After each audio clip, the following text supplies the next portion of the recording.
જાંબુગોડામાં મનરેગા કૌભાંડ મુદ્દે પૂર્વ કાયદા મંત્રીના પ્રહાર પૂર્વ કાયદા મંત્રી ઉદયસિંહ બારિયાના ભાજપ પર પ્રહાર। ઉદયસિંહ બારિયાએ કહ્યું કે છેલ્લા 5 વર્ષમાં અનેક તાલુકામાં મનરેગાના નામે કૌભાંડ થયા। કોંગ્રેસે મનરેગાના આંકડા રજૂ કર્યા તે તદ્દન સાચા। કોંગ્રેસે ખોટા આંકડા રજૂ કર્યાના ભાજપના આરોપ ખોટા છે। કોંગ્રેસે મનરેગાની વેબસાઇટ પરથી આંકડા રજૂ કર્યા છે। જાંબુગોડા જ નહીં અન્ય તાલુકામાં પણ તપાસ જરૂરી તેવી માંગ પણ ઉદયસિંહ બારિયાએ કરી।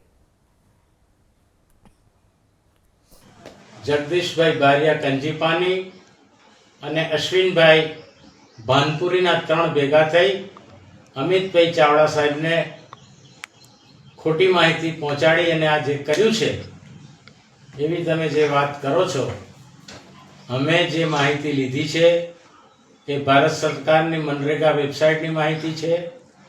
માન્ય અમિતભાઈએ પણ એમની રીતે ચકાસી છે અને પછી જ એમને આંકડાઓ બતાવ્યા છે।